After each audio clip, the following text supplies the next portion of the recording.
All right, first things first, let's put the spotlight on Artha Group. It's an investment platform that has launched a syndicated fund that focused on family offices and ultra UHNIs. In fact, with startups like Oyo, Purple, Leverage, Edu, etc., they are looking at being a significant force in the investment sector. Let's connect then with Anirudh Damani of Artha India Ventures, the director of the company. Good to have you on board, Anirudh. To begin with, let's just understand a little bit more about this latest fund. I understand that it's going to be a bridge round of capital for growth stage startups. So today we're managing almost 1,000 crores of AUM, right? And almost 80% of that comes from family offices and UHNIs. Obviously, in the last bull run that happened in the startup space, you saw a lot of these family offices and UHNIs get pulled into late stage growth rounds, and then those investments haven't obviously panned out.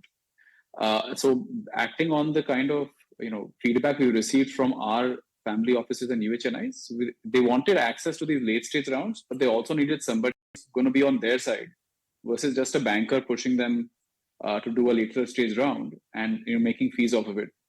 So we came up with this idea that that these rounds actually are great rounds. A Series B round or a Series C round is actually a pretty good round to get into. However, it requires in-depth navigation or very detailed navigation, especially when it comes to investor rights, due diligence, and when you're investing with larger VCs. And that's why we set up this syndicate. We've done a few rounds prior to obviously announcing the current fund.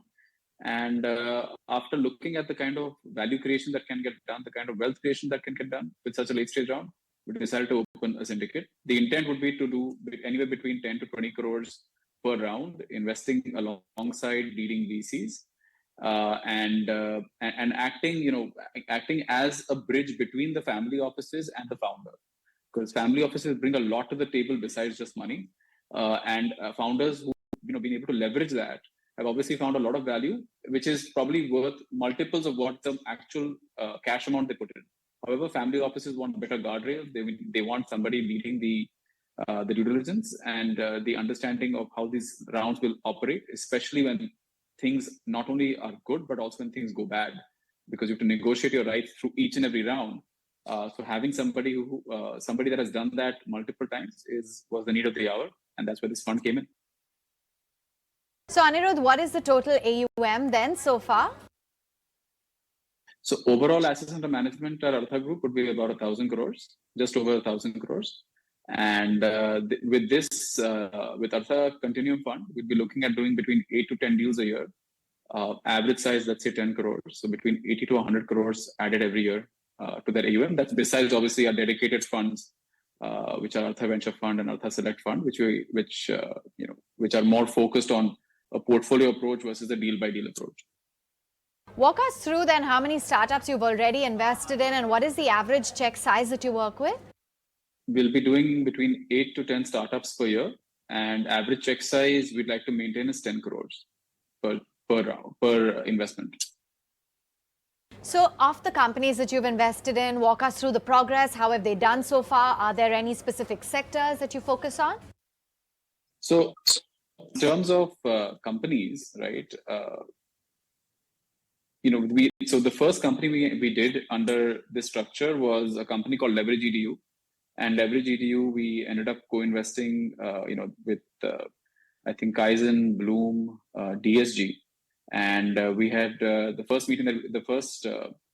investment that we did was about 18 crores, and that was done by 50 odd family offices banding together. That investment, then after that, Leverage has raised another round, which happened earlier this year, and that in which they've raised a round from Shorelight and ETS, and looking obviously at that success and the enjoyment we've had working with Leverage, obviously was one of the precursors or one of the incentives to Artha Continuum Fund. After Leverage, we did another round with a company called Laminar, which is a no-code platform for OTT apps. It's based out of United Kingdom, and then after that we did a company called Galaxy, which is in the space tech arena. The Galaxy deal was done with co-investment with we had Special, and I think a couple of marquee family offices that came in. And I understand, Anirudh, that ACF is going to collaborate with leading venture capital funds as well as, helping provide investors direct entry into the growth stage VC ecosystem. How exactly is that going to work? Yeah, so I think so there are two ways, right? We're going to have deal flow coming in, obviously, from the Artha ecosystem itself, where we have a number of, companies that have come out of the Artha family office portfolio, then obviously from our venture fund portfolio. And when these companies are raising later stages of their rounds, we can involve a lot of the family offices that were not on the cap table to come in. But I think the major deal flow is going to come from founders and obviously other VC funds that are looking to fill in rounds, whether, let's say, a company is raising maybe 40 or 50 crores or maybe 100 crores, and they want someone to come in and put in 10 to 20 crores. That's where we can come in and bring in the power of family offices and UHNIs into that kind of a round.